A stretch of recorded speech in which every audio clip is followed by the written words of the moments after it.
2025ஆம் ஆண்டின் 2463 சாயோடு 04 மற்றும் 2024-67 சாயோடு 52 எண் கொண்ட சிறப்பு அரசியலில் வெளியிடப்பட்ட மோட்டார் போக்குவரத்து சட்டத்தின் அத்தியாயம் 203 ஒழுங்கு விதிகளுக்கு ஒப்புதல் அளிப்பது தொடர்பான எனது கருத்துக்களை இந்த அவையில் எடுத்துரைக்க விளைகின்றேன்.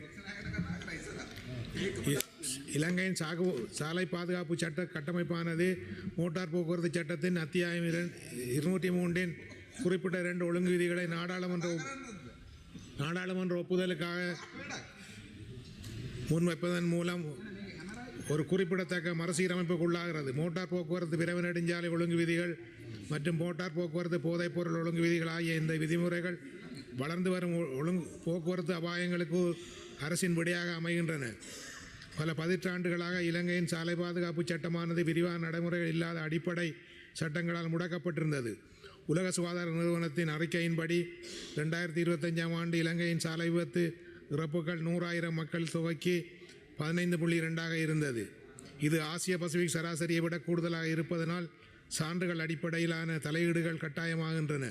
2025ஆம் ஆண்டின் திருத்தங்கள் வரும் சட்டக்கருவிகள் மட்டுமல்ல, அவை போதைப்பொருள் பாவனையாளரை கண்டறிதல் மற்றும் விரைவு நெடுஞ்சாலை பாதுகாப்பில் நீண்ட காலமாக இருந்த நடைமுறை வெற்றிடத்தை நிரப்பும் கருவிகளாகும். புதிய ஒழுங்கு விதிகளின் முதன்மை மற்றும் சிறப்பு கூறுகள். முதலாவது ஒழுங்கு விதியான மோட்டார் போக்குவரத்து விரைவு நெடுஞ்சாலை ஒழுங்கு விதிகள் விரைவு நெடுஞ்சாலை வலையமைப்பை பயன்படுத்தும் வாகனங்களுக்கு பாதுகாப்பு இருக்கப்பட்டிய தேவையை கணிசமாக விரிவுபடுத்துகின்றது. புதிய ஒழுங்கு விதி 8A விரைவு நெடுஞ்சாலையில் வாகனம் இயங்கும் பொழுது ஓட்டுநர் மற்றும் அனைத்து பயணிகளும் பாதுகாப்பு இருக்கப்பட்டியை அணிந்திருக்க வேண்டும்.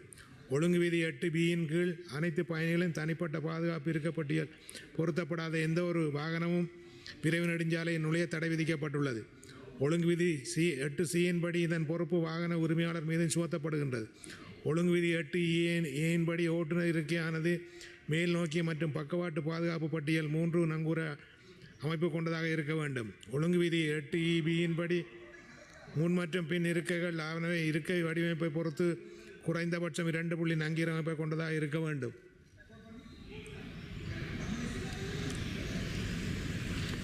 ஒழுங்கு விதி 8EBயின் படி முன் மற்றும் பின் இருக்கைகள் ஆனவை இருக்கை வடிவமைப்பை கொடுத்து குறைந்தபட்சம் 2 நங்கீர அமைப்பை கொண்டதாக இருக்க வேண்டும். ஒழுங்கு விதி 8D1Bயின் படி இரட்டை நோக்க வாகனங்கள் மற்றும் இலகு மோட்டார் வாகனங்கள் அனைத்து பின் மற்றும் நடு இருக்கைகள் தனிப்பட்ட பாதுகாப்பு இருக்க பட்டியல் கொண்டதாக இருக்க வேண்டும்.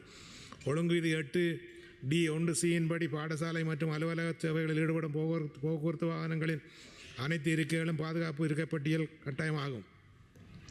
இரண்டாவது ஒழுங்கு விதியான மோட்டார் போக்குவரத்து போதைப்பொருள் ஒழுங்கு விதியானவை போதைப்பொருள் உட்கொண்டு வாகனம் ஓட்டுபவரை கண்டறிவதற்கான விரிவான நடைமுறை கட்டமைப்பை வழங்குகின்றது.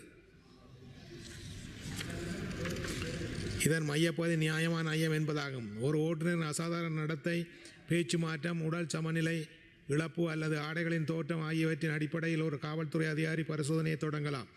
மேலும் அவருக்கு காவல்துறை அதிபரால் ஒப்புதல் அளிக்கப்பட்ட உமிழ்நீர் பரிசோதனை கருவியை பயன்படுத்தவும் அதிகாரம் வழங்கப்பட்டுள்ளது. 2025ஆம் ஆண்டின் புதிய ஒழுங்கு விதிகள் முன்னிய சட்ட கட்டமைப்பிலிருந்து கணிசமாக வேறுபடுகின்றன. 1979ஆம் ஆண்டின் 31ஆம் எண் கொண்ட சட்டம் போதைப்பொருள் பாவனை தடை செய்தாலும் அதை உறுதிப்படுத்துவதற்கான துல்லியமான நடைமுறை அதில் இருக்கவில்லை. 1979 மற்றும் 2011ஆம் ஆண்டின் சட்டங்களின்படி போதைப்பொருள் உட்கொண்டு வாகனம் ஓட்டுவரை கண்டறிவதற்கு காவல்துறை அதிகாரியின் அகநிலை ஐயம் மட்டுமே தகுதியாக இருந்தது. சோதனை கருவிகள் கட்டாயமாக இருக்கவில்லை. 2025ஆம் ஆண்டின் புதிய ஒழுங்கு விதிகளின்படி காவல்துறை அதிகாரியின் அகநிலை ஐயத்தோடு ஒப்புதல் அளிக்கப்பட்ட உமிழ்நீர் சோதனை கருவியும் கட்டாயமாக்கப்பட்டுள்ளது.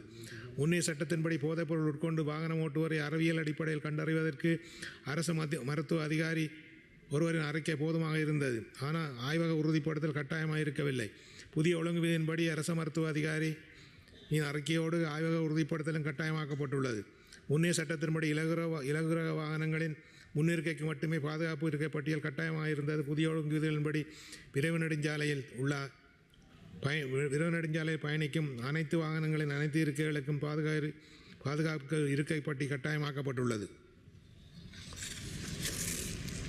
முன்னே சட்டத்தின்படி பாதுகாப்பு இருக்கப்பட்டி அணிவதை உறுதிப்படுத்துவது ஓட்டுநரின் பொறுப்பாக மட்டுமே இருந்தது. புதிய ஒழுங்கு விதிகளின்படி பாதுகாப்பு இருக்கப்பட்டி அணிவதை உறுதிப்படுத்துவது உறுதிப்படுத்தும் பொறுப்பு ஓட்டுநர் வாகன Honorable Shanmugam Kugadasan, you have 2 more minutes. ஆகிய இருவருக்கும் பயந்து அளிக்கப்பட்டுள்ளது. முன்னைய சட்டத்தின்படி மதுமருந்தி வாகனம் ஓட்டுவோருக்கு 2000 ரூபாய் தண்டனை விதிக்கப்பட்டது. புதிய ஒழுங்கு விதிகளின்படி 25,000 முதல் 30,000 ரூபாய் தண்டத்தை அதிகரிக்க முன்மொழியப்பட்டுள்ளது. பாதுகாப்பு நோக்கங்கள் தெளிவாக இருந்தாலும் தனியார் போக்குவரத்து துறையிலிருந்து புதிய ஒழுங்கு விதிகள் பற்றிய விமர்சனங்கள் எழுந்துள்ளன.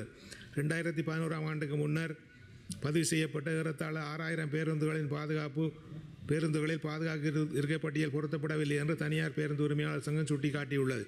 பழைய பேருந்துகளில் பாதுகாப்பு இருக்கை பட்டியல் பொருத்துவது தொழில்நுட்ப அடிப்படையில் கடினமானதும் செலவுமிக்கதுமாகும். அறிவியல் அடிப்படையில் உமிழ்நீர் பரிசோதனை துல்லியம் குறித்த ஐயங்கள் எழுப்பப்பட்டுள்ளன. சில ஆய்வுகளின்படி உமிழ்நீர் சோதனைகளில் 31% வரை தவறான முடிவுகள் வர வாய்ப்புள்ளது. மேலும் ஆடைகளின் தோற்றம், காவல்துறையின் அகநிலை அளவுகோல்கள் ஆகியன காவல்துறை பொதுமக்களை துன்புறுத்த வழிவகுக்கும் என்று விமர்சிக்கப்படுகிறது. பாதுகாப்பு இலக்குகளுக்கும் பங்குதாரன் கவலைகளுக்கும் இடையில் முரண்பாடுகளை கொண்டு தீர்க்க பின்வரும் பரிந்துரைகளை நான் முன்வைக்கின்றேன். நிதியுதவி, தனியார் போக்குவரத்து ஓட்டுநர்களுக்கு முன்மொழியப்பட்ட நலம்புரி திட்டத்தை செயற்படுத்துதல் மற்றும் பாதுகாப்பு கருவிகளுக்கு மானியம் வழங்குதல். பழைய வாகனங்களை அகற்றுதல். பழைய பேருந்துகளில் பாதுகாப்பு இருக்கை பட்டியலை பொருத்துவதற்கு மாற்றாக புதிய வாகனங்களுக்கு மாறுவதற்கான உதவிகளை வழங்குதல். தெளிவான சட்டங்கள். மருத்துவ அடிப்படையில் தேவைப்படும் மருந்துகளுக்கும் மற்றும் சட்டவிரோத போதைப்பொருட்களுக்கும் இடையிலான வேறுபாட்டை ஏற்படுத்தும் வகையில் சட்டங்களை சீரமைத்தல். தொழில்நுட்ப வெளிப்படைத்தன்மை. காவல்துறையினர் சோதனைகளை மேற்கொள்ளும் பொழுது உடலில் அணியும் நிழற்பட கருவிகளை பயன்படுத்துவதை கட்டாயமாக்குதல். இலங்கையின் 2025ஆம் ஆண்டின் புதிய ஒழுங்கு விதிகள் பிரித்தானியா, ஆஸ்திரேலியா, சிங்கப்பூர் முதலிய நாடுகளின் நடைமுறைகளை நெருங்குகின்றன. மோட்டார் போக்குவரத்து சட்டத்தின் முன்மொழியப்பட்டுள்ள இந்த 2 ஒழுங்கு விதிகளும் இலங்கையின் போக்குவரத்து பாதுகாப்பை அடுத்த கட்டத்துக்கு நகர்த்துவதற்கு தேவையானவை ஆகும். இருப்பினும் இவற்றை நடைமுறைப்படுத்தும் பொழுது ஏற்படும் தொழில்நுட்ப மற்றும் பொருளாதார அறைகோல்களை கவனத்தில் கொண்டு வெளிப்படையான முறையில் Honorable Shanmugam Kugadasan, your time is up. செயற்படுத்துவது அவசியமாகும் என கூறி எனது உரையை நிறைவு செய்கின்றேன். நன்றி.